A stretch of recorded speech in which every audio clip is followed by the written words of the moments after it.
All right, man, you got the car, man, and we are going to jump up on this problem. Why won't this car start? Why doesn't my car start? Y'all ever wonder that question? Why does your car not start? All right, so here's the backstory. My girl is driving down the road. Actually, it's not my girl. It's just a girl I know, but she is a flight attendant. And if you're interested, no, I'm just kidding. But she is a flight attendant, and she was going to DFW.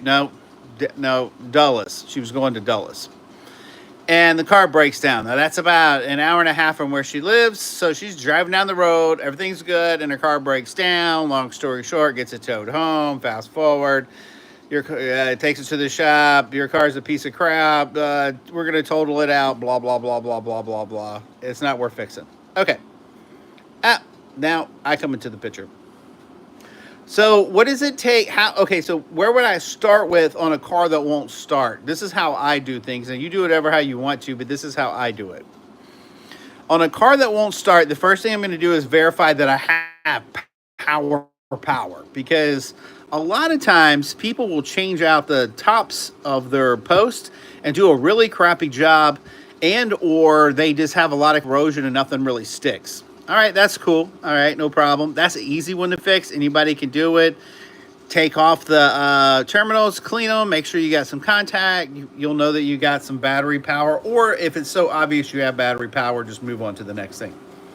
So the next thing for me is I always quietly listen for the fuel pump to kick on this particular car. It kicks on, no problem. I hear the fuel pump kick on. So, and then plus when you try to start the car, it does try to fire a little bit. Like, not much, but it tries to. So I know we got a little bit of fire and a little bit of fuel somewhere because something's going on. All right, so then comes down to, all right, well, the story is if you're driving down the road and the car stops running, everybody knows you're screwed because your timing chain is broke. That's not 100%, but that's a good portion of the time what happens, and that's why most mechanics won't investigate past that point, because they know that you more than likely have slapped your valves into your pistons and this car is pretty much a wreck and there's not going to be any fixing it. But the car still spins over freely. And I also happen to know, because I've done so many of these PT Cruisers, these are not non-interference, but they're called semi-interference engine, the 2.4. And they have them in different models, but it doesn't matter if it's the turbo or the regular one. If you have the 2.4, it's called a semi-interference based on the fact that you would really have to F it up good in order for the pistons to smack the valves, because you have such a leeway. So my experience told me that, okay, well, this timing belt right here more than likely has jumped a tooth or two, if I had to guess. And it's spinning over quite good, but it sounds weaker than you know what.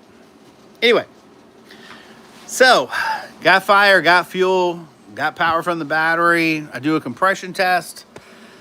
And let's talk about the compression test. All right, so 3 times I have taken this test. The highest I've been able to get is 60. I mean, around 60, maybe one notch above it or whatever. But it's consistently running up to 60. So what does that tell me? And that's on 2 different plugs, but this is the number one. So that tells me that we have a timing belt that skipped a tooth. Now, particularly on a PT Cruiser, is this a death sentence? No, not at all. Because you can get a little timing kit for this thing for probably about $100, which is the belt and the water pump. I don't know. I'm gonna have to check. It's been a while, but Rock Auto, somebody like that. Amazon doesn't really. I probably wouldn't go with the Amazon. I'd probably go Rock Auto for the water pump, just because you do have to take the timing belt off and do it. Now it does because of the way the 2.4 set up. It has 3 motor mounts, which you'll get a lot of complaints on, but there's a real easy trick to that. You just you just take off the top and the bottom motor mounts, and then kind of fish around for that third one in the middle. But you basically just leverage the engine by being able to pick it up or drop it down to get it to slide out. No one seems to get it. But anyway, it's only an 8-hour job, and it takes me about 4 hours, 4.5 hours. But they call it an 8-hour job. I wouldn't total my car over something like that. I mean, and I think anybody that's a DIY person can do it because the cams are real easy. They're just a straight across line, and then you got a marker on the bottom for the bottom timing. But anyway, that's what I would do, guys. My car just stops running, it dies. I'm sitting here looking, trying to figure out why. What I would do is verify the battery power, number one, fuel, number two. Make sure you got a spark, but if you can hear the fuel pump and it's trying to start, you pretty much know that's not it. Jump straight into the compression test. Now, vice versa, if the compression test does jump and the compression test is at a 120, you need to be at 120 on anything you're testing. So if you're coming in at 40, 50, 60, 80, 90, go ahead and check all of your plugs to make sure they're all consistent.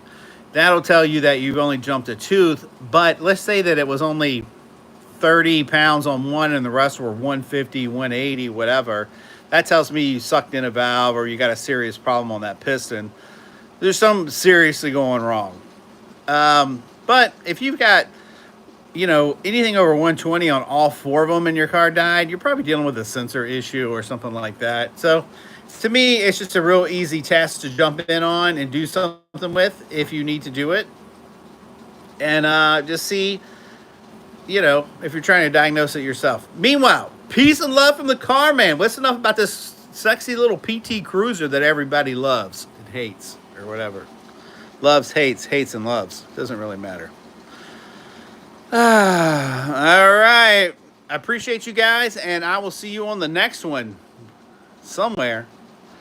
I'm probably going to, I don't know, I might do this timing belt on this thing and I might do it on video where I can share it just for some content. It'd be kind of fun. Meanwhile, love you guys, and I will see you on the next one.